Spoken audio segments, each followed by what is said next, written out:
Hace un par de días comentábamos aquí sobre el caso del exodálite Martín Schoich, quien, al leer el pronunciamiento del institucional del sodalicio sobre la expulsión de su fundador Luis Fernando Figari, leyó que en el último párrafo se hablaba de una oficina de escucha y asistencia con la que el Sodalicium contaría desde el año 2016 y que desde entonces viene recibiendo a personas que han sido víctimas de diversos tipos de abuso por miembros y exmiembros del Sodalicio desarrollando procesos de reparación, ¿no? Algo que Martín Schoich dijo, bueno, me pondré en contacto con esta gente. Y ahí le escribió a Silvia Matuk, la encargada de esta oficina de escucha y asistencia, y por una cosa milagrosa le respondió el sábado último, sorprendida de su caso, como si fuese la primera vez que escuchaba de Martín Schoich, cuando Martín Schoich ha sido uno de los exodálites más activos y proactivos en la difusión y análisis sobre los abusos en la historia del sodalicio. A través de su blog Las Líneas Torcidas, a través de sus colaboraciones en investigación periodística Mitad Monjes, Mitad Soldados, en la hechura de Sin Noticias de Dios, dos libros de tres que fueron fuente e insumo para la misión especial vaticana o papal Scicluna Bertomeu. La verdad que ese primer párrafo de la carta de Silvia Matuk en el correo que le dirige a Martín Schoich, un poquito revictimizante y ofensiva, ¿no? Las líneas que le dedica ahí de verdad que son ofensivas. Porque eso de no te conozco, ¿quién eres? ¿Quién eres? Bueno, no se lo dice así, pero digamos, suena un poquito a eso, ¿no? ¿De verdad no conocían el caso de Martín Schoich? La víctima excluida por el sodalicio, por la segunda comisión, que manejó como un energúmeno el irlandés Ian Elliot, a sueldo por parte del sodalicio, para contribuir a evacuar un informe sesgado y además tratar con víctimas de todo tipo de abuso, y encargado a su vez de negociar propinas y mezquindades y reparaciones mendaces con los sobrevivientes de la organización. Y Silvia Matuk recién se entera quién es Martín Schoich. Bueno, para cerrar esta semana, y este programa va dedicado a la señora Silvia Matuk, encargada de la oficina de escucha y asistencia de la que se pavonea el Sodalicium en su comunicado del 14 de agosto. Comparto con ustedes y la señora Silvia Matuk una entrevista que le hice hace 2 años a Martín Schoich, en la que pone su testimonio que además está en Mitad Monjes, Mitad Soldados del 2015, y que además está en su blog, el blog más prolífico, abundante, vasto, con sendos ensayos sobre los abusos del sodalicium, que se llama Las Líneas Torcidas. Pero Silvia Matuk no sabe quién es Martín Schoich. No leyó Mitad Monjes, Mitad Soldados, no leyó Sin Noticias de Dios, no llamó a nadie, ¿no? Ella se sentaba ahí y esperaba con su teléfono, con su correo electrónico, a ver quién aparece. O sea, proactividad cero en esta oficina de no sé qué. Proactividad cero. Lo que muestra una vez más la indolencia de esta institución todavía formalmente católica, de la Iglesia Católica, que al parecer tiene los días contados. En mi pequeña opinión, me puedo equivocar, ¿no? Me puedo equivocar. Espero que no toco madera. Espero que no le pase nada al Papa, que haya Papa hasta para rato, porque este Papa me parece que está haciendo cosas buenas, enrumbando, enmendando cosas en la iglesia que había sido tomada por asalto por gente de extrema derecha, harto obispo y cardenal corrupto, en fin. Y espero que no les pase nada tampoco a los miembros de la misión especial, a Monseñor Cicluna y a Monseñor Bertomeu. Porque ahí sí, la única forma de que se salve el Sodalicium de esta debacle, de este huaycazo que se les va a venir encima, porque el cielo les va a caer en las cabezas a estos señores, es que les pase algo. Por eso, no, que tengan vida para rato, que duren para siempre si se puede. Porque hay que reconocer que cuando hay gente valiente en la Iglesia Católica, hay que decir quiénes son.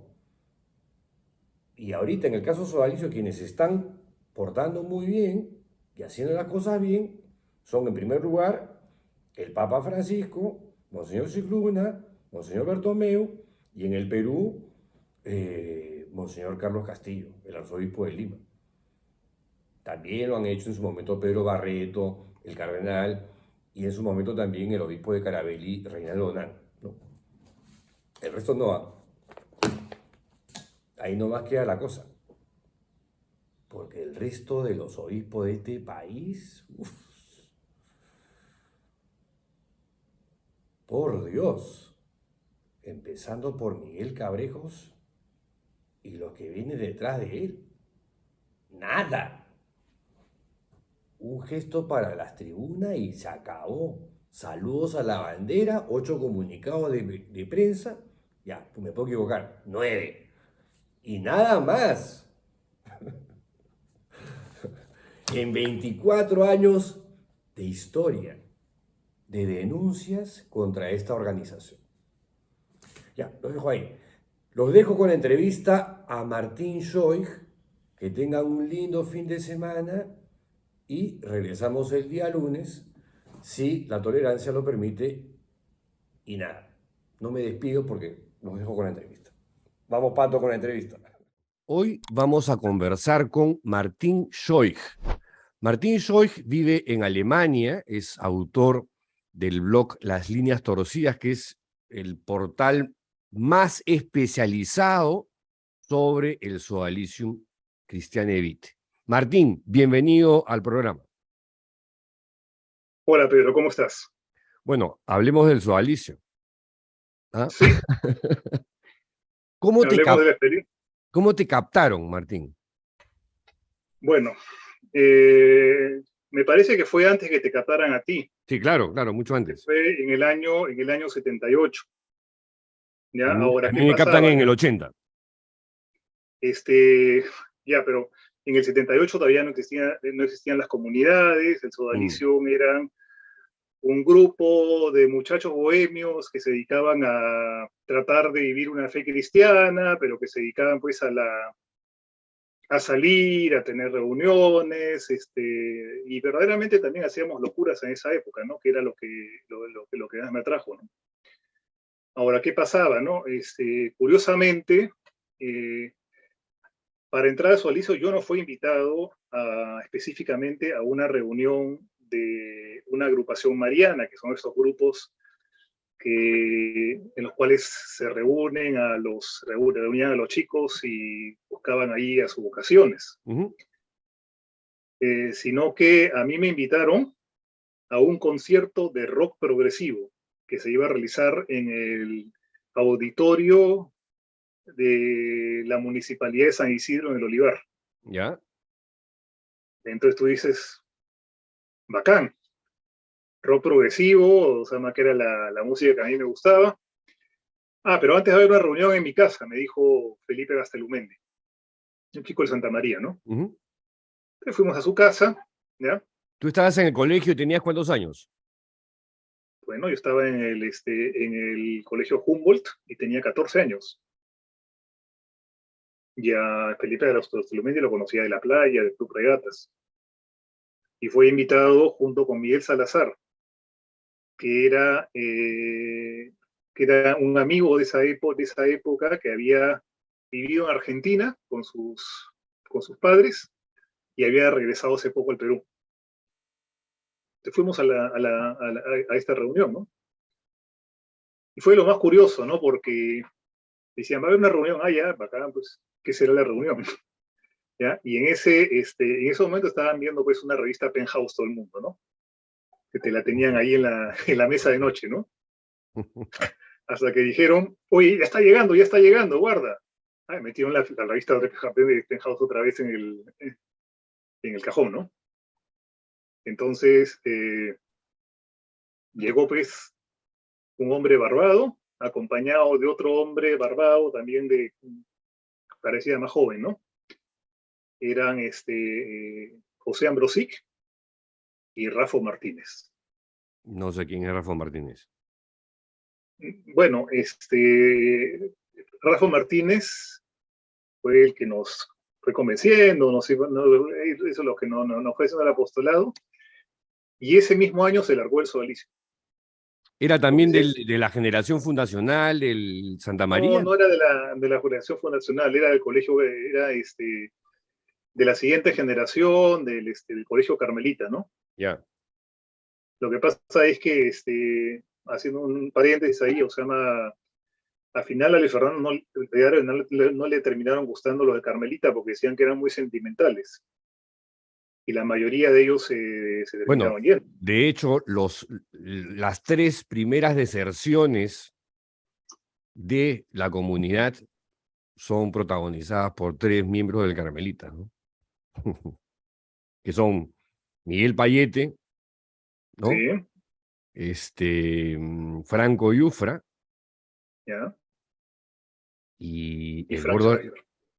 No, el gordo Lanata. Frank se va mucho después. Ya, el gordo Lanata.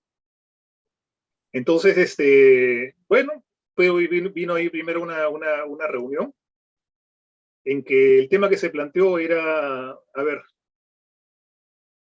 ¿por qué no te suicidas?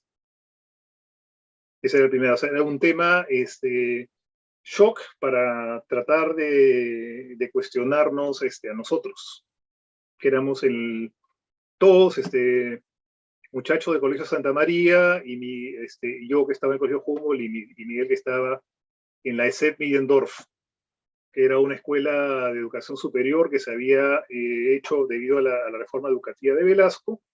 El colegio, la comunidad alemana se había sumado a esa reforma. Y entonces. Y que funcionaba en el Humboldt, ¿no? No, en un local cercano. El Humboldt estaba en. ¿No estaba vinculado al Humboldt? Sí, estaba vinculado. O sea, eran los mismos profesores. Pero estaba. Turgendown, por ejemplo, también en el estuvo óvalo ahí. de Guereta, sí, en el óvalo de Guereta estaba en un lado el Humboldt. Sí. Y al otro lado, cruzando, estaba el local del Middendorf. De acuerdo. ¿Ya? Que era cuarto, quinto de media y 2 años más. Ahora, tú formas parte del sodalicio siendo colegial, algo que los sodalites han negado incluso ante la fiscalía, ¿no? Que no habían vocaciones colegiales y tú tenías la condición de ser lo que se llamaba un sodalite Marie. Correcto. que era un sodalite colegial. Sí, o sea, la misma promesa la hice, la primera promesa la hice a los 15 años de edad, en diciembre del 78. ¿Tus padres sabían eso o no? No, para nada. No solamente no sabía, sino que yo tenía instrucciones de no decirle a mis padres porque ellos no iban a comprender. Y porque ellos formaban parte del mundo, es decir, o sea, o no eran creyentes, mi padre no era muy creyente que digamos, aunque iba a misa porque era el contexto social en que se movía. Y mi madre, no, o sea, sí era creyente, ¿ya? Pero era, como se llama, como te decía, solía una cristiana relajada, ¿no? O sea, una cristiana del mundo, no comprometida. ¿Ya? Ahora, cuando se crean las primeras comunidades, tú eres también uno de los que está, digamos, en ese primer grupo.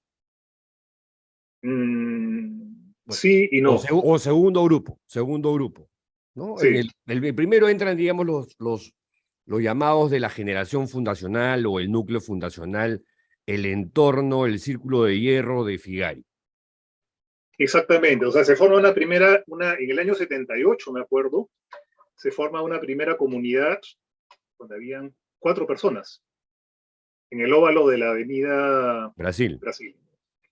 A la comunidad la llaman San Elrich, porque era San Elrich era un monje cisterciense, ¿ya? Un monje cisterciense que había escrito libros sobre la amistad.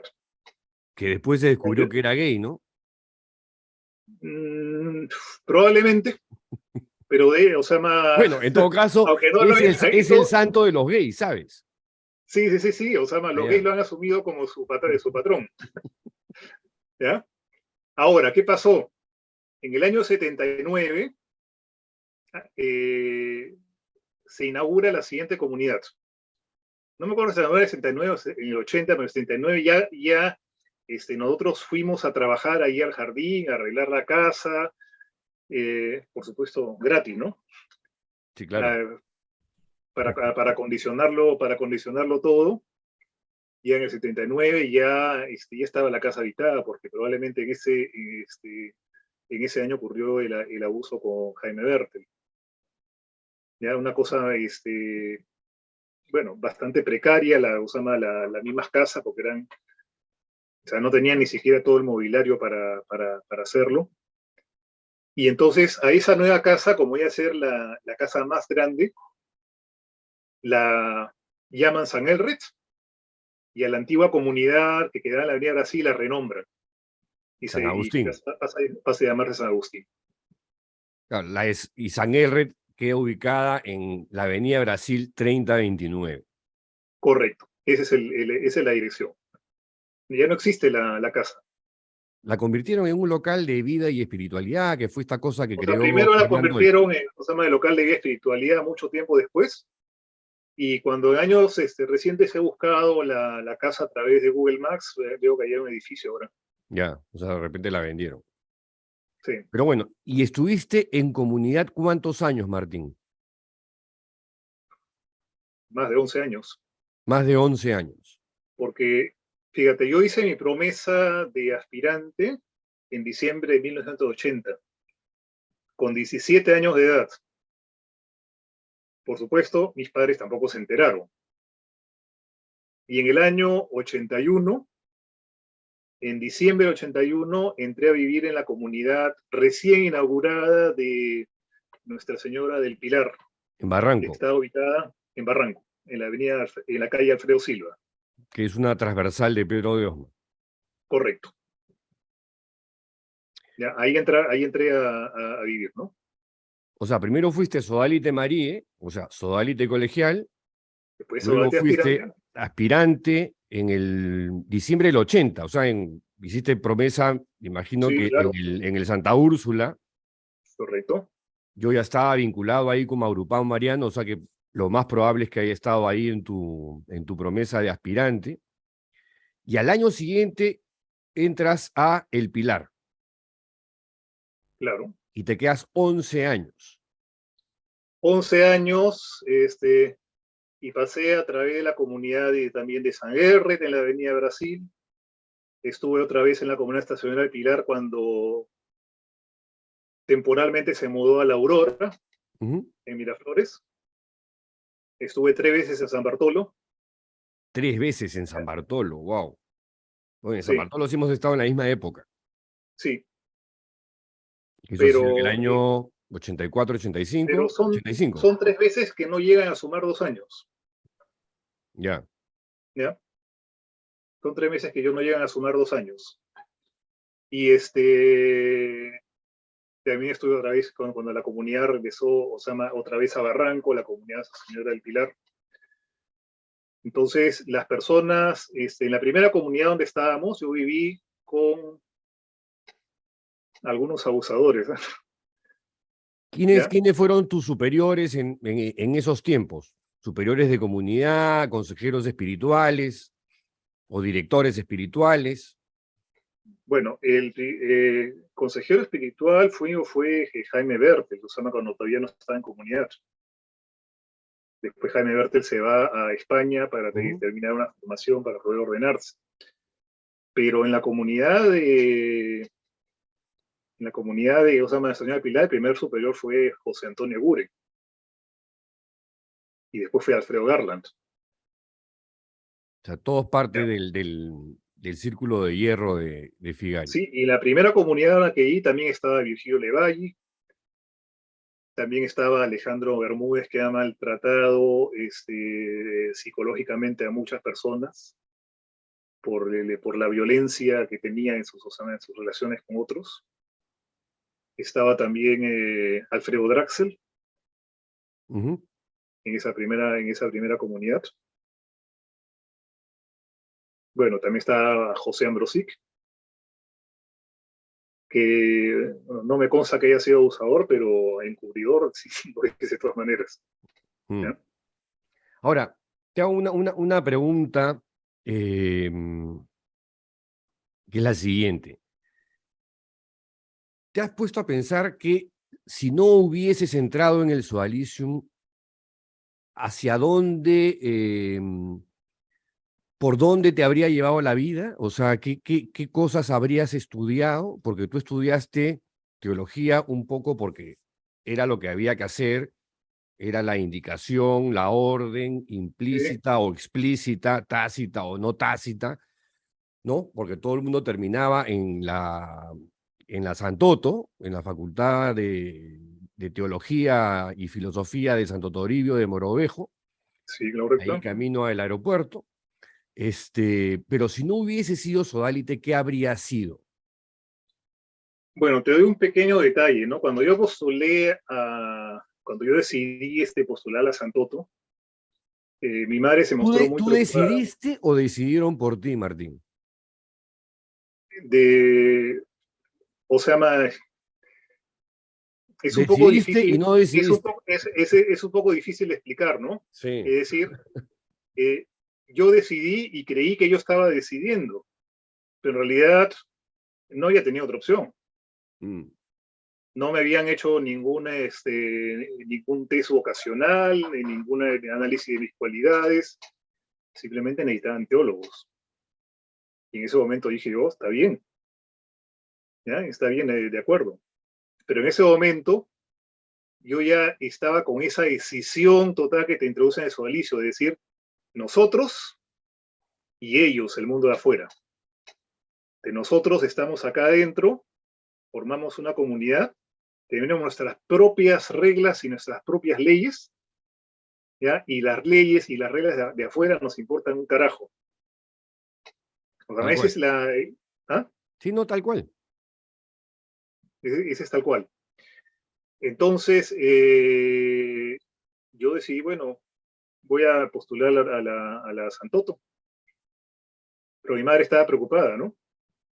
Y mi madre todavía abrigaba la esperanza de que yo pudiera seguir Otra otra carrera. carrera. Y me dijo, te voy a pagar tu examen de ingreso a la Pontificia Universidad Católica. Ya quiero que me demuestres que no eres bruto. Porque mi madre tenía un poco la mentalidad de que para ser cura tenías que ser medio bestia o medio bruto, porque inteligente no podía ser. ¿Ya? Entonces, bueno, ya le dije, ¿eh? O sea, más si quieres doy el examen. Claro que no tenía la menor intención de ingresar, Quedarte. entonces, de quedar.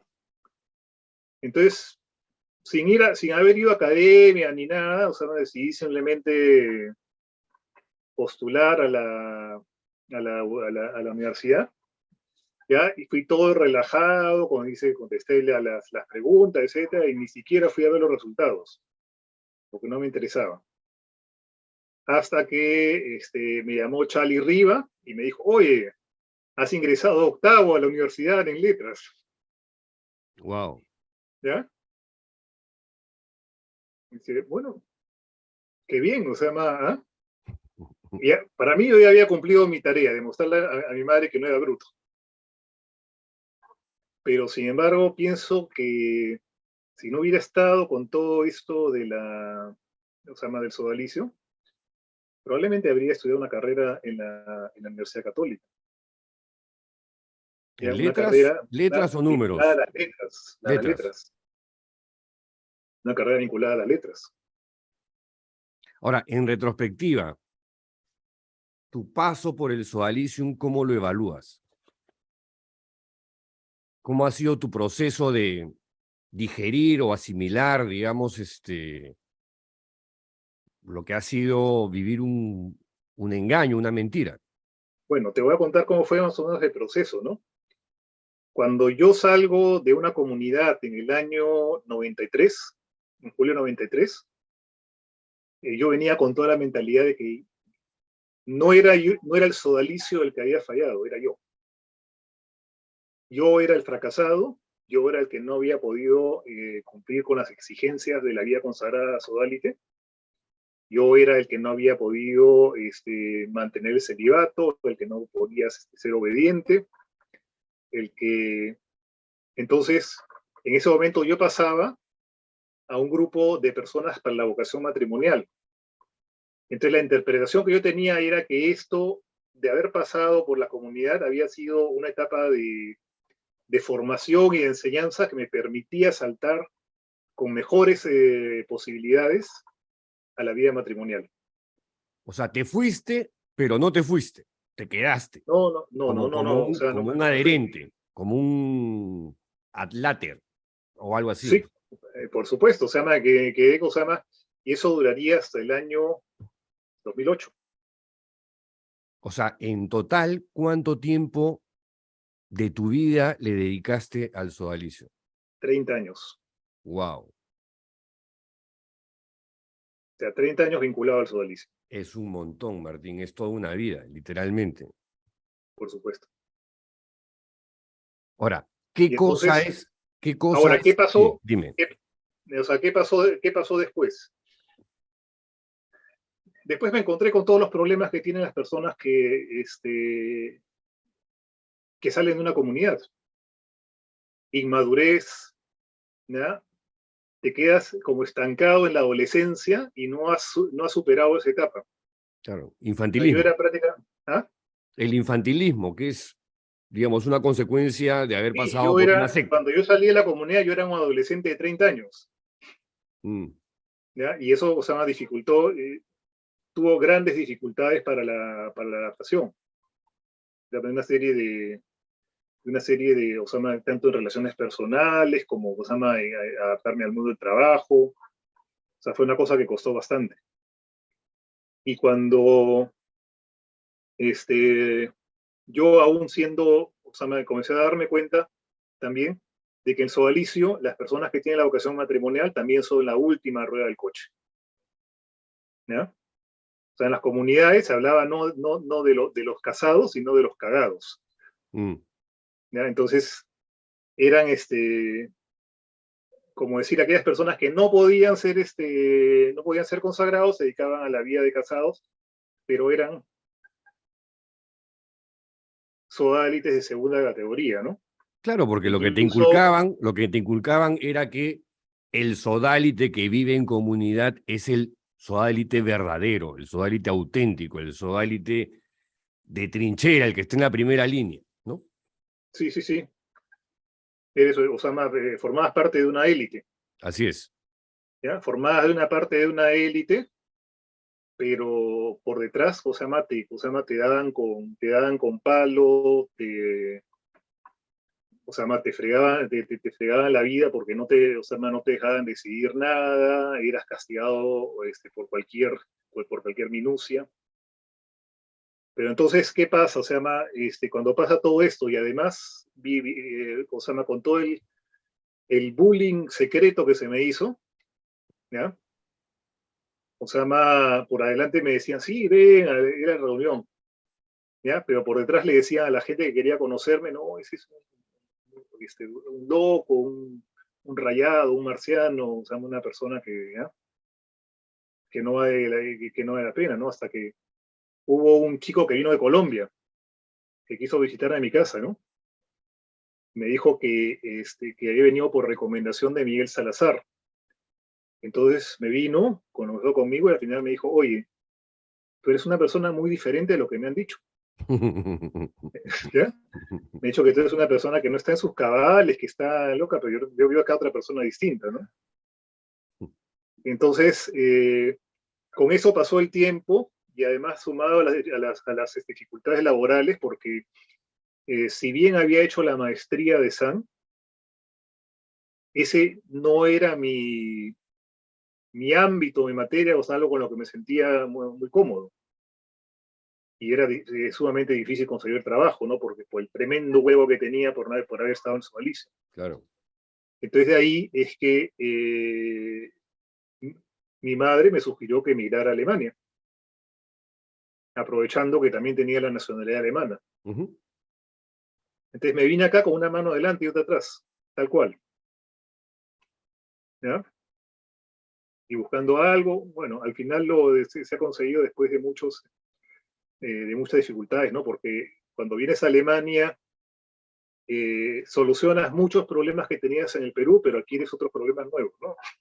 Claro. ¿Ya? Son otros problemas con los que tienes que lidiar ahora. Y acá en Alemania, quise postular a un puesto para la iglesia, para el arzobispado de Colonia, que al final no resultó. ¿Ya? Porque acá en Alemania, no solamente hay trabajo para los clérigos, para los que están ordenados, sino también para gente que realiza una serie de labores en las parroquias, ¿ya? Como agente pastoral.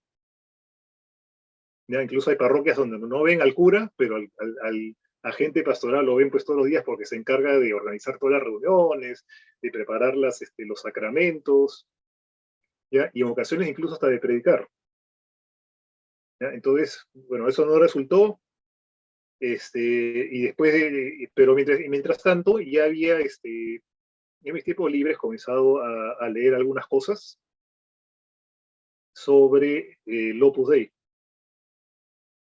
El libro Tras el umbral de Carmen Tapia, la historia oral del Opus Dei de Alberto Moncada, el libro de Joan Struck, que es un estudio independiente que se llama Santos y Pillos.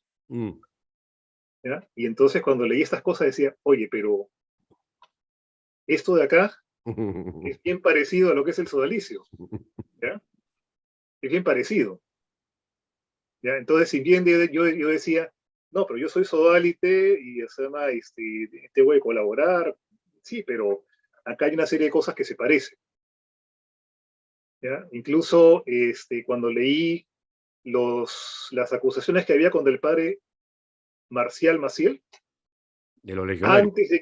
antes de que la Santa Sede lo reconociera, yo decía, esto de acá es totalmente verosímil.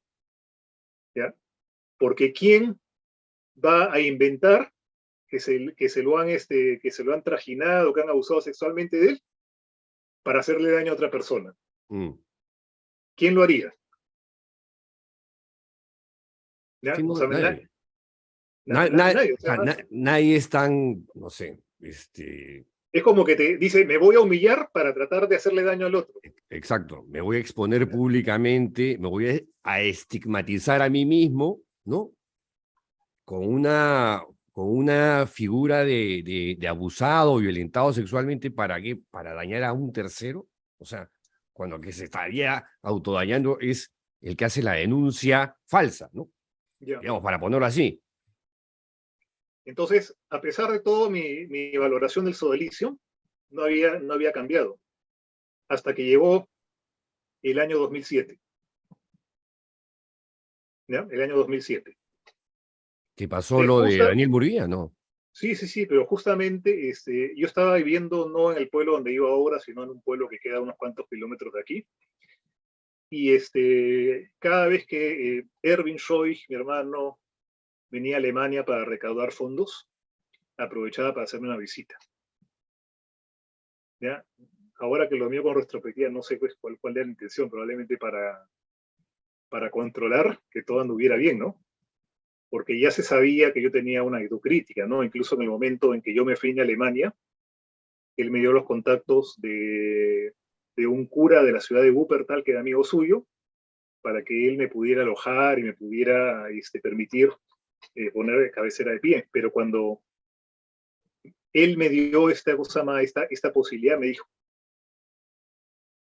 pero acuérdate, si haces una de las tuyas, nosotros no te conocemos. Te Yo me dijo sentía Erwin. agente, sí, yo me sentía agente de Misión Imposible, ¿no? Wow. ¿Ya? Ah, y una de las tuyas eran tus reflexiones en voz alta sobre los defectos o taras del sodalicio. Aún no tanto. Aún no ¿Ya? tanto. ¿Ya? O sea, lo único que había hecho cuando había costado en Lima era criticar abiertamente lo que Taquillata había hecho con alguna de mis canciones. Ya, bueno, ¿Ya? eso ya para ellos es, pues, es una cosa que supera a un pecado mortal, ¿no? ¿No? Te estás metiendo con la plata, ¿sabes? O con propiedad intelectual que es tuya, digamos, y se las vas a reclamar a ellos, lo toman como No, pero una no estaba afrenta. reclamando la propiedad intelectual, sino que el grupo Taquillacta, ¿ya?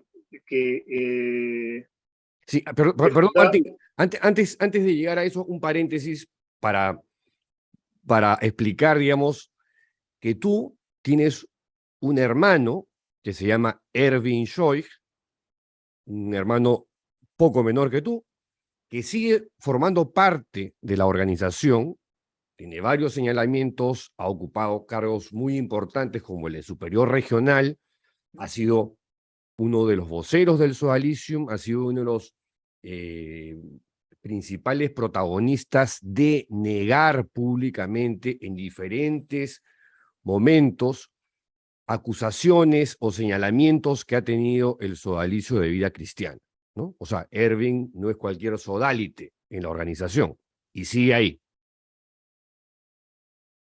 claro, Y ahora sí, yendo a lo de Taquillacta. Taquillacta fue un grupo musical que tú cofundaste con un grupo de personas y las con Alejandro principales, Bermúdez, con Alejandro Bermúdez. Ricardo Treneman y Mario Quesada, Quesada, que le decían correcto, Pepe. así es. Y las principales composiciones eran tuyas. ¿No es cierto? ¿Cuántas canciones compusiste tú para Taquillacta, Martín? Eh, más de 20, Fácil, pero fácil. Además eran las que se cantaban en más misa, de 20, ¿no? en las O sea, liturgias. sumando las canciones que han interpretado también otros grupos, o sea, y vinculados a Taquillacta, son 26 canciones. Ahora, ¿tú recibes algún tipo de beneficio por propiedad intelectual o algo similar de parte del Sodalicium debido a las composiciones que has hecho para Taquillacta? No. No, nunca he visto ni un puto céntimo. Ay, ay, ay. Se No pasa. solamente eso, ¿ya? Sí, Sino que una vez había un concierto de Taquillacta en ya, el auditorio del Colegio Champañá. ya. Entonces yo fui, ¿ya? Yo fui con mi mujer, que había hablado con Javier Eturia, y en la puerta me quisieron cobrar entrada. No Y me dije, sorprende. No, ¿ah? no, ¿qué te puedo decir? No me sorprende. Ahora, en tu caso hay un montón se han cometido un montón de injusticias, Martín, lo de Pero Taquillac, sí, antes de continuar, ¿ya? sí, Lo que te digo es, la historia oficial de Taquillaca, que siempre se ha contado, ¿ya? Comienzan a mencionar nombres recién a partir del año 87, cuando entra Javier Leturia. ya, La historia previa sí, la han borrado. cosa Dice que que se firmó en también, el 84, pero no mencionan a nadie. qué locura, porque, bueno, yo sí puedo dar fe que efectivamente ese grupo eran tú, Alejandro Bermúdez, Treneman y Mario Quesada, que tocaba el bombo, Treneman el charango, ¿no? Bermúdez la zampoña y cantaba, y tú la guitarra y también cantabas. O sea, eso era Taquillac. Y después comienzan a comercializar la música, a sacar discos con tus canciones y tú no recibes un mango. Nada, Nada, hasta el día de hoy. hasta el día de hoy. Ya, esa es una de Y las... Sí, curiosamente, o sea, Jaime Bertle una vez me dijo, mira, toma estos papeles, firma. Es por los derechos de tus canciones. y tú por obediencia firmaste. Sí, sí, sí, nunca me dieron Sí, una copia ni nada. sin Ahora, leerlo, además, me imagino. yo he pedido a Indecopy que me envíe copia de la documentación pertinente que aparece en su base de datos. ¿Ya? Y me han enviado la documentación pertinente. ¿Ya? 8 canciones. Solamente he firmado por 8 canciones, ¿ya? Pero incluso es dudoso que se aplique una ley de que no se reconozca al autor o que al autor no se le dé nada. O sea, es una cosa que tendría que ser revisado por un abogado, ¿no? Pero Mm. no tengo ni el tiempo ni el dinero para que se haga, ¿no? Sí, una de las tantas injusticias que se han cometido contigo, Martín, y es un poco el motivo de esta entrevista, es que todos quienes hemos pasado por el Sualicium en algún momento hemos padecido algún tipo de incidente de connotaciones sexuales, que era una suerte de test que llevaban a cabo Figari y varios de su grupo fundacional. Algunos caían, ¿no es cierto? Y los que no, digamos, como que bloqueaban el recuerdo. Tú has relatado en más de una oportunidad, sin contradecirte, un incidente de connotaciones sexuales perpetrado por Jaime Bertel. ¿Podrías compartirlo, Martín? Sí, sí podría compartirlo, ¿ya? Aunque Kusama es algo Kusama que va a salir va a salir más adelante, cuando se publiquen algunos textos míos, ¿no? O sea, mayor detalle. Porque el asunto ocurrió antes de que yo entrara a comunidad. Yo iba prácticamente todas las semanas, desde Chacaría del Estanque, donde yo vivía, hasta la casa de la Avenida Brasil, en la avenida, el número 3029, que es la comunidad de San Elrecht. Jaime Bertel vivía en la comunidad de San Agustín, pero él iba allí a esa comunidad para darme consejería espiritual. ¿Por qué? Porque lo que habían hecho era, había una sala con una ventana que daba a la calle, y entonces, y esa sala tenía comunicación con el comedor. Entonces pusieron una pared entre el comedor y esa sala, y la sala la dividieron en dos. ¿Ya? Entonces quedaba en medio una pequeña salita, sin ventanas. Solamente podía estar ahí con la luz encendida. ¿Ya? Posteriormente, le pusieron un ventanillo a esa puerta y a la otra puerta que también de la otra salita que daba más para afuera, si tenía una ventana. Pero cuando ocurrió el hecho, no había ese ventanillo. Entonces yo tenía consejería con Jaime Bertel en ese espacio, ya que era más o menos pequeño, solamente con la luz encendida. Entonces, es la típica, en la consejería buscan hurgar en tu conciencia, sacarte todo, que cuentes todo. Ya, incluso he podido recuperar 2 biografías manuscritas escritas por mí en el año 79, en el 80, en 2 cuadernos, están ahí. Ahí por ahí los tengo, ¿no? Y entonces ahí en esas biografías cuento exactamente todo. Entonces en ese momento Jaime Verde está hurgando, hurgando, hurgando, y parece que se dio cuenta de que yo no estaba siendo totalmente abierto, ¿ya? Porque si tú no estabas abierto, te iba a buscar la manera, cosa más, de romperte como si fueras una almeja, ¿no? O sea, romper, o sea, las barreras. Entonces, salió de la salita y cruzó la puerta del privado, ¿ya? O sea, todas las comunidades tenían una puerta del privado que separaba el interior o sea, el espacio de la comunidad donde vivían los sodalites del espacio donde recibían a los visitantes. Fue a hacer una consulta a Germán Doig, que era superior de esa comunidad. Y cuando regresó, dijo, bueno, y he consultado, ya, sácate la ropa. Y yo dije, no, sácate la ropa, repitió, ¿no? Entonces, yo me saqué la ropa y me quedé ahí en calzoncillo delante de él, parado, ¿ya? Y me dijo, el calzoncillo también, ¿ya? Yo me saqué el calzoncillo, decía, será una de esas cosas raras a las que nos tienen acostumbrados los sodalites. Y él estaba sentado en un sitio, y en el otro sitio había una silla bastante voluminosa, ¿ya? O sea, parecía esas sillas donde se hubiera sentado un diplomático o un rey. Y me dijo que me pusiera detrás de la silla y que me la cachara. Entonces, no, o sea, no pude, o sea, simplemente no pude. O sea, hice el intento, pasé mi miembro por la rendija que había ahí y hice un par de movimientos torpes y nada, ¿no? ¿Ya? Y lo que complicaba la cosa es que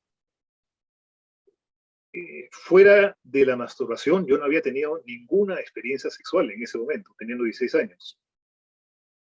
¿Ya? Entonces me estaban pidiendo que hiciera algo que yo no conocía, ¿ya? Y que quedaba absolutamente fuera de mi comprensión o de mi capacidad, ¿no? Ahora, Jaime miraba no directamente, sino de reojo, y en un momento dado me dijo, no, ya, termina nomás, se acabó, no hay nada, y puedes vestirte. Y después vino la típica pregunta de Sodaire, ¿cómo te sientes? ¿Qué ¿Ya? piensas? ¿Cómo te ¿Qué sientes? piensas? ¿Ah? ¿Qué ¿Qué sientes? piensas? ¿Qué sientes? Sí, sí, sí. ¿Ya? Ahora, ese incidente, Sí. en ese momento, o sea, yo no entendí que hubiera sido un abuso sexual. Ya, en ese momento pasó raro, y como no pasó nada después, yo dije, simplemente quedó ahí, Osama, en mi memoria, sin que yo lo sacara posteriormente a luz. Cuando yo he vuelto a sacarlo a luz, ¿ya? Fue cuando cambió toda mi valoración de sodalicio en el año 2007. Y cuando puse por escrito toda la experiencia que yo había tenido. ¿Qué pasó en el 2007, Martín? 2 cosas. Primero, recibo la noticia de Lima de que expulsan a Germán Mackenzie del sodalicio. Germán Mackenzie era el superior regional del Perú. ¿Ya? Pero no solamente era eso, sino que había sido la persona que nos había acompañado a mí y a mi mujer en el camino de la cosa de ser sodalite adherente, o sea, vocación al matrimonio. Una persona a la que le teníamos mucho aprecio y del cual yo prácticamente nunca tuve ninguna queja. ¿Ya? Entonces, que hubiera expulsado él ya era un golpe, puedo decir, un momento, a una persona que yo recuerdo como una persona de bien, una persona, o sea, una persona buena, que tenía, cosa más, solvencia moral, la expulsa. O sea, algo no cuadraba, ¿no? Y no te dicen por qué. No te dicen por qué, ¿ya? O responden con un eufemismo, ¿no? Que tiene que ver usualmente con la obediencia, Faltas, ¿no? faltas reiteradas, ¿ah? Faltas reiteradas a la obediencia. Ya. Ya, faltas reiteradas, ¿no? Entonces, al poco tiempo, llega mi hermano Erwin de visita a este pueblo que queda por acá a unos kilómetros, que se llama Kirchweiler. Y entonces yo había acordado con mi mujer, le vamos a preguntar qué pasó, ¿no? Oye, ¿por qué expulsaron A a Mackenzie, Mackenzie? ¿Sabes lo que me dijo? ¿qué te dijo? Por faltas reiteradas. No soltó prenda. Nada más, no, nada más. Pero, digamos, coincidimos en que Ervin tenía que saber la verdad. Porque Ervin Tenía que en ese saberla. momento era del cogollo de la cúpula. No, tenía que saberla. Mm, Tenía que saberla, ¿no? Nosotros ahora también la sabemos, ¿no? O sea, sí, que está ligado a una sexualidad descontrolada, pero nada que sea delito. es verdad, ¿No? es verdad. ¿Ya? Y la otra cosa es, al poco tiempo, Herbie se va, continúa su viaje, se va a Roma, y ahí aparece la noticia de Daniel Murguía. Mm. ¿Ya? Aparece la noticia de Daniel Murguía. Eso ya fue el tiro de gracia. ¿Ya? Porque en ese momento Otra yo vez, dije, paréntesis, ¿no? Daniel Murguía era un sodálite que vivía en comunidad, que en el momento que lo captura la policía vivía en una de las comunidades de Chile y lo encuentran en un hotelito de mala muerte con un niño de 11 años desnudo al que le estaba tomando fotografías. ¿No? sí, Eso es para poner en contexto la cosa y la gente dice quién es Murguía. no sé si será de mala muerte, porque es un hotel bien, bien taipado en Lima, el Hotel Las Palmeras. Pero Entonces, no lo conozco.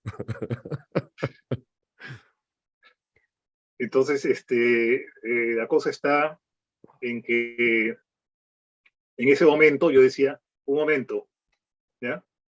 Yo había tenido problemas con el celibato en la comunidad, Mm, ¿ya? Eh, una cosa que casi me había hundido, o sea, totalmente, porque decían que estaba traicionando pues todo el ser sodalite, ¿ya? Y que aparecía por momentos, o sea, de repente estaba ahí y de repente pasaba un mes y no todo tranquilo y de repente no pasaba nada, ¿ya? Pero en esa época en que prácticamente no había internet, ya lo que hacía era comprar revistas pornográficas, ujú. ¿ya? O en ocasiones había un par de cines de barrio ahí cerca de la Avenida Brasil, uno de ellos el Cine Brasil, donde pasaban películas pornos. Y además era una época en la que todavía no mandaban a los sodálites de a dos, ¿no? No, no, no es que no mandaran a los sodalites de a 12, o sea, ya los mandaban. Lo que pasa es que yo estaba en la tarde en la comunidad esa de la Avenida Brasil y todos habían ido a hacer sus actividades. Está ya, te quedabas como encargado de la casa y tú te metías tu escapadita Correcto, al cine ¿ya? Brasil. Sí, ¿Ah? eso sí Te es un cine quedaba de mala cerca. muerte, ¿no? Es un cine de mala muerte. Además, las películas estaban hechas con retazos, cortadas. ¿Ah? ¿Qué cosa? No, Y todo lo que iba, y ahí tenías tus no, kioscos y cerquita no, con no, tus y todos los que revistas iban al cine, porno. todos los que iban al cine se tapaban la cara, ¿no? O sea, ¿ah? Bueno, esta experiencia no la cuento en mi blog, ¿ya? Pero está en el libro, que se llama que ojalá algún día salga publicado, ¿no? Que tengo entendido que va a salir el próximo año. Sí, esperemos. Entonces, la cosa está en que con esto de Daniel Murguía decía, bueno, o sea, yo tenía ahí mi sexualidad descontrolada, acá hay otro que también la tenía, ¿ya? Que también la tenía, pero este sí terminó, pues, o sea, haciendo algo Perverso. que va más allá de lo que se llama, o sea, de lo permitido, ¿no? ¿Ya? Y entonces, en ese momento, es como que tienes un rompecabezas, el rompecabezas está armado, te parece bien, pero todas las piezas vuelan en el aire. Mm. Y te quedas con un hueco, con una angustia de que no sabes qué cosa está pasando, no sabes qué hacer, y tienes que volver a armar rompecabezas, pero esta vez bien. ¿Ya? Y entonces para eso, en el año 2008, fui poniendo por escrito lo que había vivido en comunidad. Ya saben, a través de 4 textos para tratar de objetivar lo que había estado viviendo ahí. ¿Ya? Ujú. Es como lo que dice Daniel F. en una de sus canciones, se llama que el hombre que busca armar el rompecabezas de su vida, ¿no? Y ahí fue que cambió toda mi valoración de Sodalicio. Ahí dije Claro. claramente, yo no puedo seguir aquí porque eh, yo no soy culpable de haber tenido una sexualidad descontrolada, sino que el mismo sistema, o sea, todo lo que está, toda la disciplina, toda la estructura, puede llevar a personas a vivir una sexualidad descontrolada. Y ahí fue que Osama, hablé de la posibilidad, Osama, de que hubiera una toma de tiempo. En ese momento no pensaba en abusos sexuales ni nada, pero sí que en Sodalicio había una bomba de tiempo que en cualquier momento podía explotar. Entonces consulté con un sacerdote del movimiento Schoenstatt, que todavía no se había descubierto que su El fundador fundador también, ¿no? El fundador de Schoenstatt también. también tiene por ahí por lo menos un caso de haber abusado de una mujer, ¿no? Ujú. Y entonces, pero en ese momento no, ¿ya? Y era un sacerdote, o sea, porque tú sabes que el movimiento de Schoenstatt tienen como segundo idioma el español. En el No tenía santuario idea. que ellos tienen un santuario cerca de la ciudad de Coblenza. Ya Coblenza queda un poco más al sur de Colonia, ¿no? Y en ese santuario va gente, peregrinos de todo el mundo, porque es un lugar, o sea, que tiene todo un aura espiritual, es un lugar de peregrinación, ¿ya? Y se llena todo un ambiente espiritual, especialmente en Navidad, con las penumbras y las velas, ¿ya? Y ahí, ¿cómo se llama? Hay un sitio donde se exponen pues, las reliquias del padre Kentenich, que fue el fundador, ¿no? Ya solamente le faltaba que pusieran el calzoncillo del padre Kentenich, ¿no? ¿Ya? Así, hasta ese punto llega. Y ahí, como va tanta gente que habla y que viene de, cosa más, de países de Latinoamérica, donde ellos están presentes, uno llega y puede hablar en español. Es un idioma, cosa más, uno no va a encontrar barreras. De hecho, cuando el Sualicium sale de la capilla del Colegio Champañá, que estaba en el segundo piso, que ahora es la Universidad de Piura del Opus Dei, y se muda las misas a la iglesia de San José, ahí en 2 de Mayo en Miraflores, ¿eso es una iglesia de Schoenstatt o no? No, no, no, no. No. ¿Y por qué No, decían que no. eran de los curas alemanes? Porque eran... Eran de los curas alemanes, ¿Qué curas pero alemanes? me consta que por lo menos un sacerdote de Schoenstatt estuvo ahí de Ah, ya, encargado. ok, ok. ¿Ya? Un sacerdote, pero puede ser de cualquiera, o sea, Ya. cualquiera, ¿no? Basta con que sea un párroco alemán que venga ahí para atender a la... Entonces, este padre lo que me dijo es, bueno, después de leer los escritos, dijo, lo que tiene que hacer usted es comunicarle a la comunidad lo que usted ha descubierto, ¿ya? Y luego, asunto zanjado, ellos puedan hacer algo, y si no hacen nada, ¿ya? Entonces usted ya no tiene ninguna responsabilidad por haber callado. Ya, eso es lo que me dijo. ¿Y qué hiciste? Eh, pasó un tiempo, ¿ya? Ahora, ten en cuenta que el hecho de que yo me decidiera salir no le gustó a mi mujer, porque ya no entendía perfectamente qué es lo que estaba pasando. Y que formaba Y parte del movimiento también. nos estábamos quedando sin nada. Y por eso es que yo busqué y al final logramos tomar contacto con Schoenstatt y o sea, fuimos a un par de años a unas reuniones ahí, etcétera. Y después la cosa no continuó, ¿no?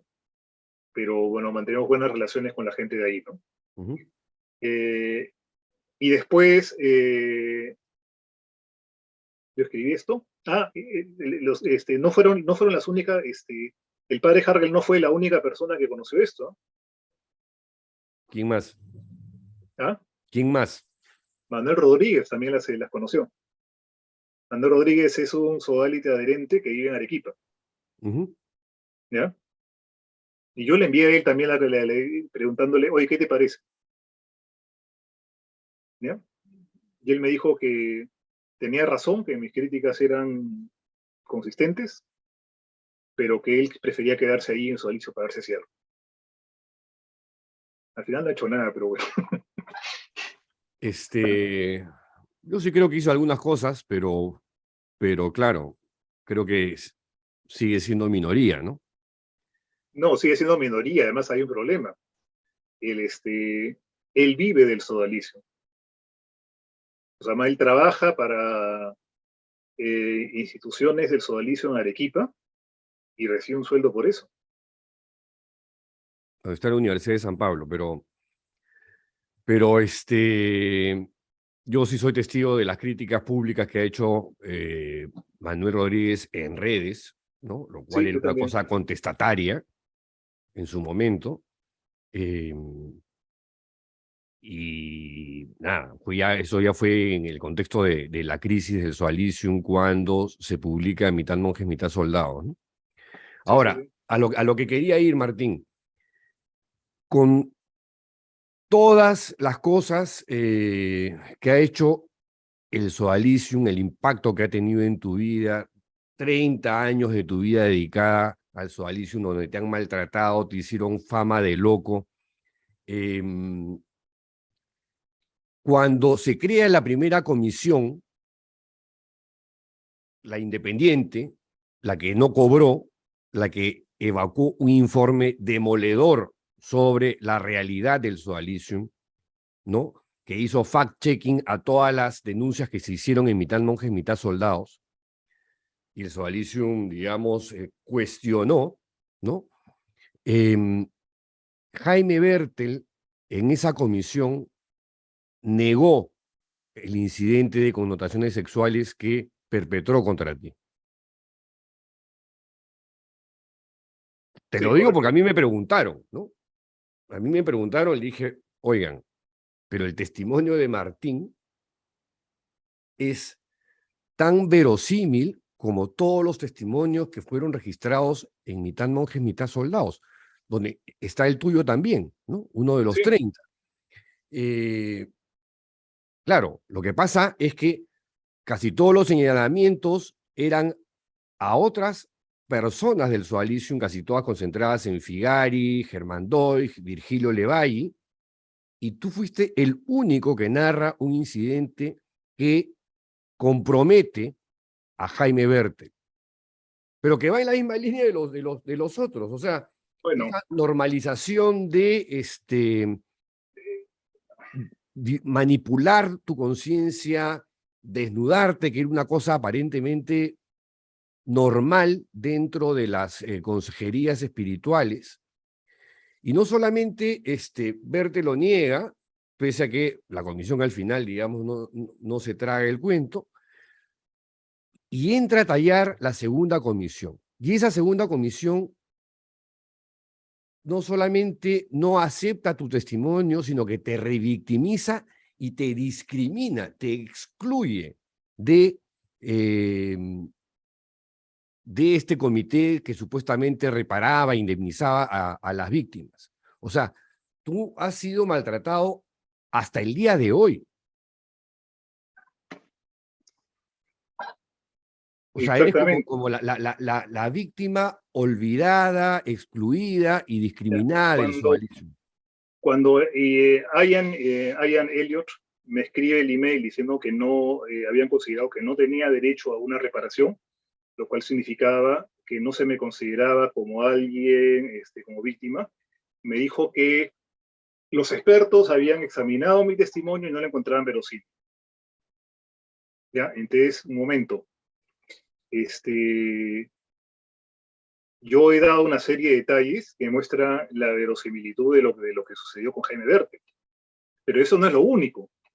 O sea, los otros abusos que he sufrido, que era el estar encerrado, la manipulación de la conciencia, los castigos por cualquier minucia, la falta de libertad, porque ahí no podías ir ni a la bodega si no tenías permiso de superior. Así es. ¿Ya? Ahí no tenías el Es permiso de... literal, ¿ah? Literal. Tenías que pedir permiso para irte a comprar un paquete de galletas. Tal cual. ¿Ya? No tenías tenías que permiso incluso para dormir si estabas cansado. ¿Ya? O sea, era una continua presión. Y por otra parte, no se consideró el hecho que gatilló mi salida, que me tuvo 7 meses con pensamientos suicidas pasivos. O sea, el pensamiento suicida pasivo es que tú quieres morirte, pero no tomas una acción concreta para lograr ese objetivo, sino que esperas que la realidad ocurra algo que Claro. te ocasione eso. Que te chanque una combi, que te caiga una piedra en la cabeza, una maceta o algo así. Ya, bueno, algo así, ¿no? Lo cual significa que los 7 últimos meses que pasé en San Bartolo, yo no me preocupaba por mi seguridad. O sea, me decían, tírate al mar, las rocas. Ya, wow, ya, no importa. ¿Ya? Ojalá me pase algo. ¿Ya? Pero eso, o sea, para todo ese tipo de Osama, eso es pienso suicidio. El hecho de Osama, de la falta de orientación vocacional, que me ha obligado a seguir una carrera teniendo yo cualidades para otro tipo de cosas, o sea, todo ese tipo de abusos que son laborales también, que son laborales. Los 2 correazos que recibí por orden de Luis Fernando en la espalda. O sea, todo eso no contó para nada. Suponiendo que solamente el incidente de vértice hubiera sido inverosímil. Estaban los otros demás incidentes que además sufrí durante mucho más tiempo que tú o que José Enrique Escardó, Por supuesto, pero por porque estuve supuesto. más de 11 años en una comunidad. Claro. No, pero eso no, o sea, no les interesó, ¿no? Ahora, yo te quiero decir una cosa también sobre el informe del segundo, ¿ya? El irlandés, Ian Elliot. Sí, Osama, el informe de los 3 expertos en control de daños, porque expertos en atender a la víctima no eran, ¿no? No. ¿Ya? Está mal planteado desde el principio. ¿Por qué? ¿Ya? Porque se dedicaron a investigar los abusos contra menores de edad en el sodalicio. ¿Ya? Entonces, ¿qué sucede? Al plantearlo de esta manera, pues reduces enormemente tu campo, tu campo de abuso, porque menores de edad, ¿qué hay? Jeffrey Daniels es el que que mayormente abusó de menores, y en los otros casos, Germán Doy, hay 1 o 2, no hay muchos. La mayoría de las víctimas son jóvenes adultos. ¿Ya? La mayoría de los jóvenes son jóvenes adultos. Como son jóvenes adultos y no menores de edad, el Vaticano los llama cómplices. Porque da por supuesto que tienen capacidad de decisión, de libre albedrío, y por lo tanto, si el señor Luis Fernando Figari o Germán Doig se acercaron sexualmente a ellos y ellos accedieron, era porque lo querían. Así tal cual. Entonces, al centrar todo en la cuestión de los menores de edad y sobre todo en los abusos sexuales, al final terminan tapando todo el paisaje de abusos que hay realmente en el sodalicio. No, pero tú además has incorporado otro detalle, que es el del informe o la sanción vaticana contra Luis Fernando Figari, que se tomó casi 6 años, ¿no es cierto?, en evacuar un informe, un castigo canónico para Figari, y supuestamente habían hablado con las 3 principales víctimas que presentaron su denuncia ante el Tribunal Eclesiástico, y eso fue mentira. Nunca hablaron con las 3 víctimas principales que formalmente presentaron denuncia ante esta entidad de la iglesia. Ya, pero eso es modo de proceder común en la Santa Sede. Ya, es decir, Doris Wagner, que fue religiosa de la comunidad Das Werk, la obra, ¿Ya? en Austria. ¿Es una comunidad alemana o es austriaca? Es austriaca. Austriaca. Bueno, en realidad nació en Bélgica.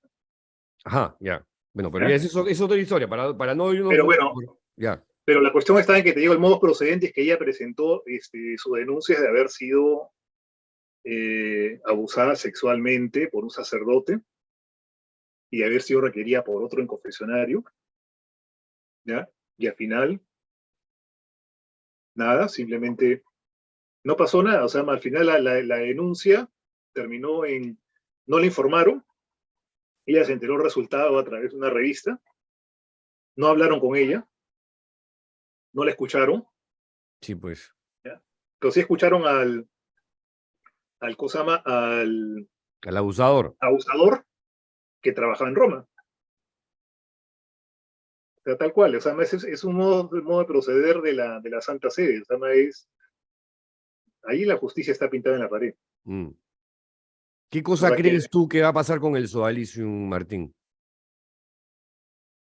con el sodalicio, ¿no? Bueno, con la cuestión del Opus Dei ya es como que se dijera, ya se escuchan pasos, ¿ya? Más o menos, pero bueno.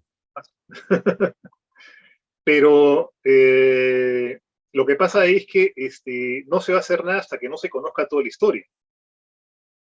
Y lo que se conoce sobre el sodalicio es solamente la punta del iceberg. Mm. O sea, los testimonios que se han publicado en tu libro, los que han aparecido a través de mi blog, la historia es solamente la punta del iceberg. El informe de los expertos, como te digo, es un informe que solamente trataba de reducir el campo de acción para que al final se quedara, ok, estos fueron los abusadores, estos los abusados, asunto cerrado, no hay más. Claro, porque además la conclusión, Martín, es, ojo, porque así lo enfatizó Alessandro Moroni, superior general en ese momento, esto ocurrió hace mucho tiempo, ¿no? Y se tratan de actos individuales, como para decir, aquí no hubo una cultura de abuso, que sí la hubo, ¿no? Y además, qué raro que no podían negar los abusos del número 1 de la institución, del número 2 y del número 3. Y tú estabas señalando al número 4, además, en los 80, que era Jaime Berte, ¿no? Entonces, oye, que acá de verdad no había nada coordinado. O sea, esta organización tóxica no había empoderado una cultura de abuso interno donde habían compartimentos estancos donde se perpetraban este tipo de abusos sexuales. No mencionan el caso de la servidumbre moderna, que sí aparece en el primer informe, cosa que Paolo Ugaz y yo no habíamos registrado en la investigación inicial. Entonces, ese informe, ¿qué te provocó cuando lo leíste? ¿A cuál informe te refieres? Al segundo. Al de los expertos. Bueno, la primera impresión que me pareció es que es un informe que no recibiría el aprobado ya en una evaluación de informes. Que no recibiría el aprobado, tienes ahí pues, o sea, ¿cuántos? Unas 60 páginas a línea doble, con, o sea, que te mencionan por ahí un pequeño dato, por ahí otro pequeño dato, ¿ya? Pero un informe correcto indicaría, o sea, un informe tal como lo están haciendo acá en las diócesis alemanas, ¿ya? Indicaría análisis de casos individuales. ¿Qué pasó? Por ejemplo, Virgilio Levalle, y wow, todo un análisis de todo, se llama el informe, se llama un informe verdaderamente confiable y verdaderamente serio, debería tener por lo menos 300 páginas. Esto tiene 60 a doble espacio, ¿ya? ¿Ya? Te lo lees en una sentada en el baño y se acabó, o sea, más no te demoras. No, pero con el agravante, además, de que estos expertos no hablaban el idioma natural o el idioma madre de las víctimas, que era el castellano. Y Y no recibían solamente eso, testimonios con un traductor o con una traductora.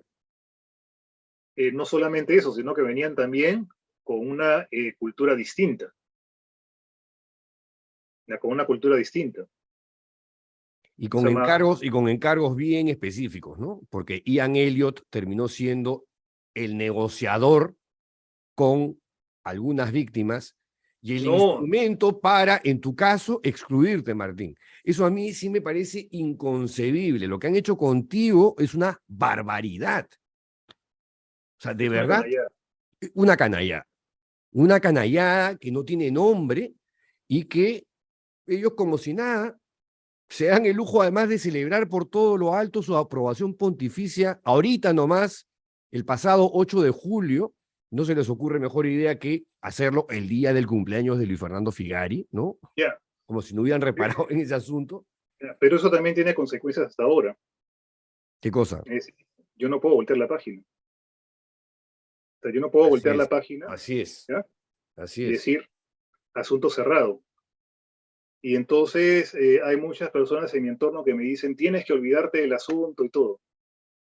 Primero, ¿cómo me voy a olvidar del asunto Sí. cuando precisamente lo que yo sé, lo que yo he descubierto, es importante para otras personas que están o han estado en el sodalicio?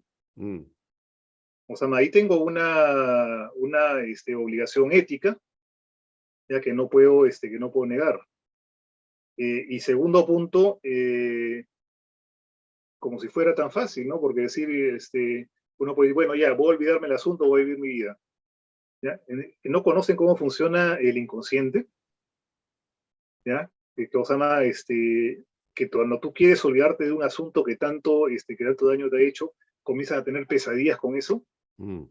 comienza a regresar, ¿ya? Es como el pasado, uno quiere olvidar su pasado, etcétera, pero en un momento dado el pasado regresa, independientemente de lo que uno quiera, y lo toma en sus garras, y uno lo enfrenta o termina siendo revolcado por él.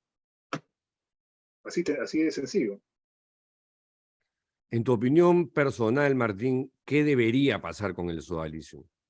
Con una organización de características sectarias como esa. O sea, no debería existir. Así de sencillo, ¿no? Mm. O sea, el sodalicio no es no es un cuerpo sano que se ha enfermado, ¿ya? Sino que es un cadáver putrefacto al cual se han unido personas con buenas intenciones y con buena conciencia, que son, digo, la mayoría de los sodalites, pero que viven engañados y que a final de cuentas esa putrefacción termina por agarrarlos y hacerles daño. No hay salida. O sea, el sistema, ellos creen que con desaparecer a Figari, con desaparecer a Doig, que ya está, el asunto ya no se lee sus libros. Pero si sus textos dicen exactamente lo mismo que decían esos libros, las ideas son las mismas, la ideología es la misma. O sea, no han desaparecido. O sea, Figari y Doig son como dos fantasmas que siguen penando en esa mansión del sodalicio. Así no veo otra salida. ¿Has tenido oportunidad de leer Siervas de la periodista chilena Camila Bustamante? Sí, por supuesto. ¿Y qué te ha No lo he parecido? podido leer, no lo he podido leer de un solo tirón. Ya imposible porque es un libro muy doloroso. Sí, me pasó lo mismo. Me ¿Ya? pasó lo mismo.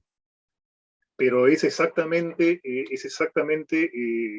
la repetición del mismo esquema en un contexto de mujeres. Es ¿Ya? increíble la forma como se replica todo. E incluso hay un nivel de Y eso, controlismo que me parece, en algunos casos, más radical que en el propio sodalicio, y eso que en el libro de Siervas no han aparecido algunos abusos que sí aparecen en el artículo de Ellis Allen. en Crux. Sí, Bueno, de hecho, yo creo que Camila Bustamante, porque que está recibiendo nuevas denuncias, no se libra de sacar una nueva edición ampliada, como nos pasó a Paolo Ugaz y a mí, ¿no? Bueno, Martín, oye, yo te agradezco muchísimo por tu tiempo, admiro tu resiliencia, toda mi solidaridad contigo siempre, gracias. un abrazo fuerte a la distancia